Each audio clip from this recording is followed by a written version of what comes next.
Apa yang saya bisa dapatkan sebagai seorang suami yang istrinya dibunuh, diperkosa dan dibunuh? Saya dapat pemulihan nggak dari negara? Negara peduli nggak sama saya? Yang ngebunuh, gitu ya, orang yang ngebunuh ini kalau dia nyesal, gitu ya, keluarganya kan dibully. Keluarganya dapat pemulihan nggak dari negara? Kira-kira dia dapat pemulihan nggak dari negara? Jadi kalau saya ditanya sebagai orang, jawabannya akan berbeda kalau saya jadi negara, karena negara harus melihat itu, negara harus peduli kepada warga negara. Kita berangkatnya dari penelitian ya, kalau pakai perasaan udah susah tuh. Itu satu. Yang kedua mungkin alasannya kejahatan luar biasa. Statuta tentang kejahatan luar biasa, kejahatan berat HAM, genosida dan lain-lain, itu melarang hukuman mati. Bahkan dalam kondisi yang sangat luar biasa sekalipun hukuman mati itu dilarang.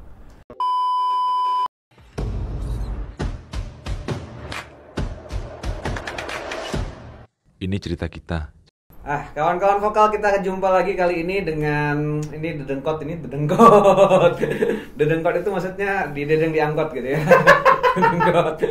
Ada kawan kita Erasmus, direktur di ICJR ya. ICJR itu Institute for, aku nggak pernah panjang apa. Criminal Justice and Reform. Panjangan. Iya gitu ya. Jangan disamain sama Cowboy Junior dan yang lain-lain. Tapi ini salah satu inilah ya.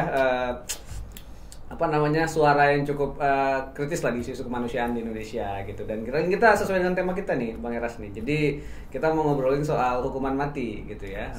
Kita kan ceritanya banyak lah ya, hampir semua aktivis kemanusiaan kayaknya, bukan cuma ICJR saya kira, teman-teman LBH, teman-teman Imparsial, dan hampir semua lembaga kemanusiaan di Indonesia kayaknya itu kontra sama hukuman mati, gitu kan? Ya, dan mungkin Indonesia satu dari sedikit negara ya yang masih mempertahankan hukuman mati sebagai salah satu eksekusi gitu. Nah, pertanyaan sederhana tuh, sebenarnya apa sih yang dikontrain gitu? Kenapa nggak boleh hukuman mati kalau menurut teman-teman?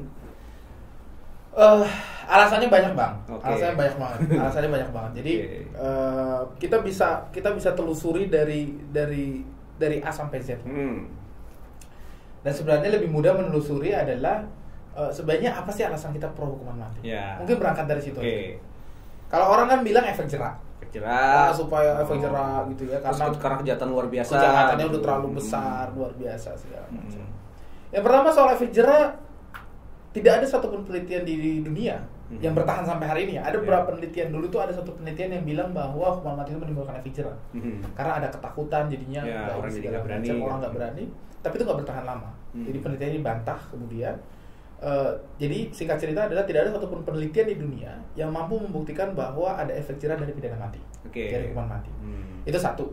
Kita berangkatnya dari penelitian ya, kalau pakai perasaan udah susah tuh. Itu satu. Yang kedua mungkin alasannya kejahatan luar biasa. Statuta tentang kejahatan luar biasa, kejahatan berat HAM, genosida dan lain-lain, itu melarang hukuman mati. Bahkan dalam kondisi yang sangat luar biasa sekalipun hukuman mati itu dilarang. Ada satu sebenarnya, ini secara internasional ya, ada namanya ICCPR, International Covenant for Civil and Political Rights. Jadi hak sipol ya, hak sipil dan politik.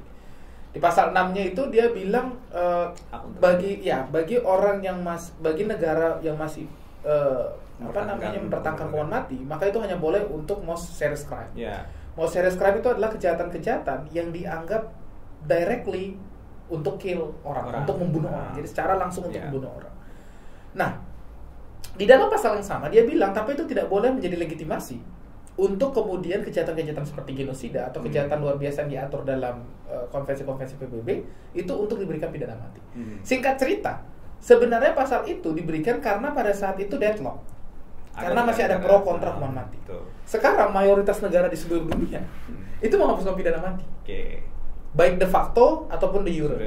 Jadi baik secara de facto masih ada hukumannya tapi nggak pernah digunakan, atau secara de jure emang betul-betul dihapuskan dalam hukum di negara. Jadi bahwa alasan the most serious crime juga kejahatan luar biasa juga nggak terpenuhi gitu loh. Jadi di banyak negara dunia kita bisa perdebatkan yang lebar soal itu. Yang ketiga ada yang bilang banyak yang bilang hukuman mati itu karena perbuatan yang dilakukan itu terlalu keji, sangat luar biasa. Ini sebetulnya ada satu pendapat yang saya suka menjawab ini. Jadi kalau ditanya gitu bang, ada satu yang pernah jawab begini, ada satu ahli yang pernah jawab begini. Kalau terjadi perbuatan kejahatan terjadi. Siapa yang patut disalahkan? Si orang ini dong, pelaku. Ya, betul, pelaku. Dijatuhilah dia hukuman paling ultimate. Nyawa itu kan sesuatu yang melekat dalam diri kita, yang bahkan sekalipun kita nggak punya hal lain, itu satu-satu, itu final lah, the ultimate gitu ya, nyawa tuh. Ketika perbuatan itu terjadi, kesalahannya itu dijatuhkan pada satu orang, yang nanggung dia doang. Padahal kejahatan terjadi itu nggak cuma karena satu orang ini. Ada kondisi melatar belakangi, ada alasan melatar belakangi. Tapi kenapa kesalahannya dia? Kenapa kesalahannya itu ditumpahkan pada satu orang? Kita sebutlah kejahatan yang paling menyeramkan lah, sadis lah. Sebutlah, apalah kejahatan paling menyeramkan? Pembunuhan berencana lah, pembantaian pembunuhan berencana. Ada satu kasus pembunuhan berencana yang terjadi karena si orang ini ngerampok. Dia ngerampok. Ini ada putusan, dia ngerampok dan dia melakukan pembunuhan. Karena saat itu dia nggak tahu gimana caranya dapat uang. Kondisi hidupnya dia, yang dia nggak punya uang itu. Dia butuh uang, dia nggak tahu jalan lain, dia nggak tahu jalan lain untuk mendapatkan uang, dia ngerampok dan dia ngebunuh orang. Salah nggak orang ini? Salah. Harus dihukum berat nggak? Harus dihukum berat. Tapi semua kesalahannya ditumpahkan ke dia. Tapi kondisi sosial yang mengakibatkan dia harusnya, kalau kau punya saudara bang yang nggak bisa makan, kita bilangnya, wah kesalahannya di mana sih ini? Kenapa kau nggak ngasih makan saudaramu? Bukankah kita harus kasih makan saudara kita dan lain-lain? Jadi kalau secara filosofis kena hukuman mati, kita akan selalu berpandangan bahwa kesalahan itu hanya pada dia. Padahal kalau kita ngomongin dalam kondisi sosial yang a society deserve its crime itself itu ya. Iya. Kalau itu kondisi itu terjadi, ya kita akan membunuhkan hukuman mati. Harusnya diberlakukan nggak cuma di kejahatan-kejahatan itu. Ya. Dulu hukuman mati kan dijatuhkan kepada orang yang mencuri. Ya. Jadi ada dulu lucu. Ini adigium lah, bukan adigium lah ya. Apa itu bang ceritanya? Cerita lama lah soal hukuman mati. Jadi dulu orang nyuri itu hukuman mati. Dalam suatu acara adalah yang orang digantung gitu ya. Kan dulu hukuman mati kan orang digantung di depan, gitu. Dieksekusi di depan publik. Dan pada saat eksekusi itu di depan publik dilakukan kan rame orang. Ya kan rame. Semua orang jaga dompet. Karena apa? Biasanya di acara eksekusi mati yang keramaian itu pasti ada yang kecopetan. Itu menunjukkan banyak hal. Satu, kejerang ada. itu tuh cerita lama lah. Kalau semua teman-teman pasti anekdot lah. Teman-teman pasti sering dengar lah. Yang kedua, itu juga menunjukkan bahwa kenapa orang ada yang bisa nyuri. Sampai akhirnya kan banyak negara di dunia menghilangkan pencurian nggak lagi. Dulu nyuri kuda itu hukumannya mati di Amerika. Habisnya kan berkurang. Karena apa? Karena kita jadi kehilangan kewarasan kita untuk menilai suatu kejahatan itu sekejam apa. Apakah satu kejahatan itu layak untuk nyawanya dicabut? Apakah enggak? Kondisi timpang itu, kondisi tidak konsisten itu, itulah yang mengakibatkan hukuman mati. Itu perkara hakim mau ngasih atau enggak. Itu bukan masalah keadilan. Itu masalah, kan yang ngasih putusan hakim ya. Itu masalah hakim merasa itu adil atau enggak. Jadi nyawa orang dicabut atau enggak, itu bukan masalah kita bang. Itu bukan tergantung dirimu, bukan tergantung diriku, bukan tergantung teman-teman yang nonton, tergantung hakim. Kalau hakimnya nolak pidana mati, ya kau selamat. Kalau hakimnya saat itu pagi-paginya lagi emosi, lagi berantem di rumahnya sama pasangannya gitu ya, sampai ke pengadilan dia kesel, kau mati. Kalau pagi itu ternyata anaknya kuliah bagus gitu ya, lagi PTN gitu kan, pengumuman PTN masuk ke kampus-kampus bagus gitu ya, happy gitu ya, wah anakku lagi bagus, aku mau kasih karunia hari ini kepada terpidana ini, gak kasih mati lagi. Ya kau selamat.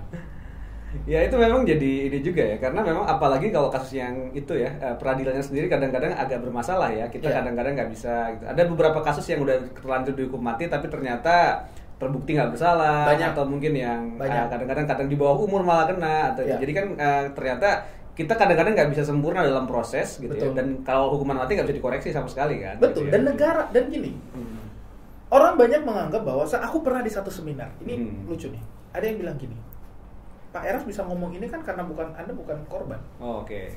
Gimana kalau Anda istri Anda korban terorisme, Anda pulang, istri Anda serem nih, analoginya gitu. Ngeri.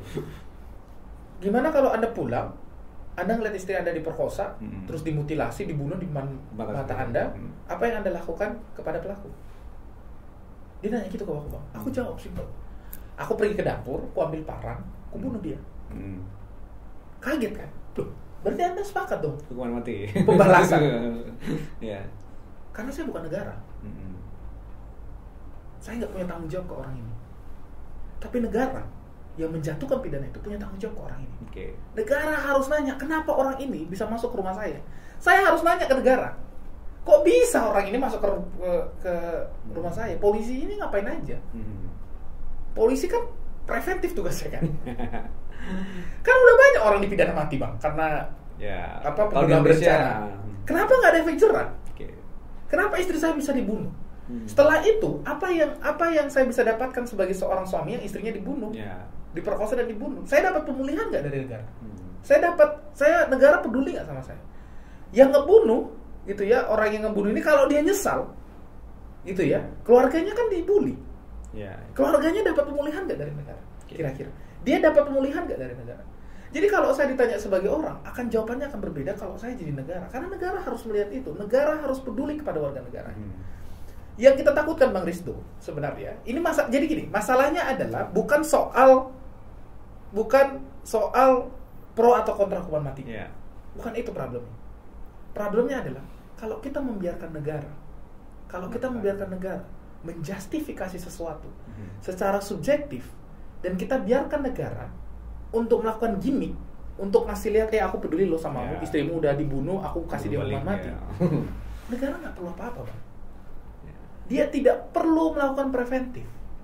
Dia nggak perlu polisi mengayomi, dia nggak perlu memastikan kondisi aman, dia nggak perlu memastikan semua orang perutnya terpenuh supaya nggak melakukan pidana, dia nggak perlu memastikan semua anak itu bisa sekolah supaya bapaknya nggak perlu nyuri, dia nggak perlu memastikan semua ibu bisa, ibu rumah tangga atau bapak rumah tangga bisa ke pasar untuk beli peralatan makanan di dapur supaya pasangannya nggak melakukan kejahatan. Karena apa? Karena simpel. Kalau kejahatan terjadi, mati aja. Toh itu keadilan paling tinggi untuk korban. Itu sebenarnya yang kita takutkan. Nah, itulah yang kemudian dilogikankan di banyak negara. Makanya banyak feminis dan banyak pemikir-pemikir perempuan di dunia yang menolak hukuman mati, Bang. Karena hukuman mati itu hukuman maskulin. Ya, secara perspektif kan karena itu ya. Jadi iya dong. Nyawa. Yang pergi ke perang kan laki-laki. Yang bunuh-bunuhan, yang keren bunuh-bunuhan kan laki-laki. Iya, itu memang. Tentu saya tidak berani diskusi gitu dengan Abah. Ini guru saya ya. Nah, kita itu lagi. Tapi itu memang jadi ini ya, karena efek jerah tadi kan kayak di Indonesia kan kita tahu ya, narkotika ya, pengendalian narkotika, terus ini terakhir kemarin yang kekerasan seksual kena gitu ya, dan terorisme ya, itu salah satu yang sering diangkat untuk jadi hukuman mati. Dan emang ternyata memang efek jerahnya nggak terbukti ya. Nggak terbukti. Kekerasan seksual itu, ini saya banyak belajar dari peneliti di CCR. Saya bukan ahli isu perempuan di kantor. Jadi di kantor itu saya punya banyak guru, ada Mbak Maya, ada Mbak Geno, soal isu gender perspektif. Dan saya minta mereka tulis, teman-teman ini tulis, dan saya baca gitu ya. Banyak peneliti dan pemikir feminis di dunia itu yang menolak hukuman mati untuk kekerasan seksual. Alasannya apa? Nomor satu paling gampang, hukuman mati itu hukuman maskulin. Karena itu menunjukkan kacamata bagaimana perempuan itu.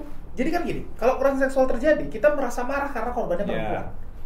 Karena apa? Karena itulah penilaian laki-laki terhadap kesucian perempuan.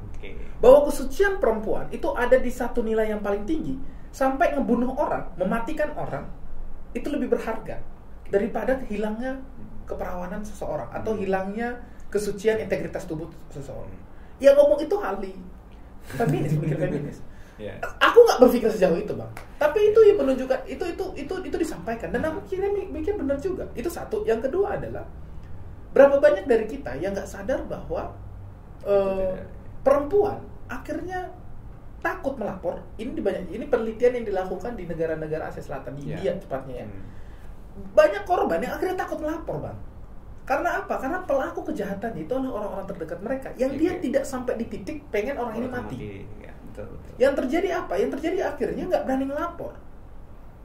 Ini terjadi nggak di beberapa tindak pidana? Nah, aku karena kita ICJR peneliti pidana, ini terjadi di beberapa tindak pidana, Bang. Yang paling sering itu TPPO. Perdagangan orang. Ya. Karena TPPO banyak pelakunya itu keluarga, orang dekat. Nggak ngelapor, Bang. Nggak ngelapor. Coba tanya sama ahli-ahli TPPO, Migran Care tuh tanya. Teman-teman yang fokus di isu TPPO ya. Nggak ngelapor karena apa? Dia takut. Dan itu terjadi di beberapa negara bagian. Di India, Bangladesh, di beberapa negara yang menerapkan pidana mati, India itu 65% kasus 65% vonis mati di 2020 itu terkait dengan kasus kekerasan seksual. Sampai detik ini tingkat kasus keamanan perempuan di sana nggak meningkat, kasusnya naik, tingkat keamanannya nggak naik, turun. Karena apa? Karena logika sosial di sana yang menganggap bahwa perempuan itu gak ada dalam degree yang sama dengan laki-laki. Jadi kalau kita ditanya apa sih sebenarnya solusi kalau kita ngomong tentang kekerasan seksual, nomor satu, kekerasan seksual terjadi karena adanya ketimpangan. Ya, struktur. Ada struktur ketimpangan gitu. Berapa banyak di antara kita yang kemudian berpikir bahwa kekerasan seksual terjadi karena ada ketimpangan itu? Gak banyak kan. Kita selalu menganggap kekerasan seksual itu ada karena perempuannya begini, karena keluar alam segala macam. Itu dulu aja beresin Indonesia. Wong kita RUU TPKI saja masih ada yang nolak kok. Masih sampai ini, masih panjang. Isu konsen, Bang. Isu konsen. Ya, betul, isu konsen aja debat di Indonesia. Ya, betul. Terus Anda tiba-tiba bisa bilang bahwa kekerasan seksual solusinya adalah hukuman mati. Gitu. Ya, itu yang kita sepakati dulu aja. Kalau Anda sepakat konsen itu, tidak sepakat konsen itu, berarti Anda masih memposisikan perempuan, sebagai integritas tubuh perempuan itu sebagai sesuatu yang dimiliki oleh publik. Ya. Bukan kepada perempuan itu sendiri. Jadi di poin itu sebenarnya kalau kita debat kita diskusi soal itu, ini bakalan jadi panjang lebar. Dan kalau diminta data, aku sih sebenarnya lebih tertarik sama yang kontra, atau yang pro pidana mati. Kasih tunjuk gue datanya deh. Kita capek, Bang. Ini bukan masalah kita sepakat atau nggak sepakat dengan kejahatan. Nggak ada juga yang bilang hukum berat mah hukum berat aja, tapi pidana mati nggak pernah jadi solusi. Iya, betul. Jadi kalau sebenarnya sampai sejauh ini nggak pernah ada data yang menunjukkan bahwa efek jerat tuh bisa diselesaikan dengan hukuman mati ya. Nggak ada. Di Indonesia setidaknya di Indonesia nggak terjadi narkotika. Di Indonesia hukum 66% Detro itu orang yang menunggu eksekusi mati itu narkotika. Tiap hari kita dengar BNN ngomong tentang kedaruratan narkotika. Tiap hari narkotika internasional. Pak Jokowi kerjanya ngomongnya itu aja, selamatkan anak bangsa. Belum.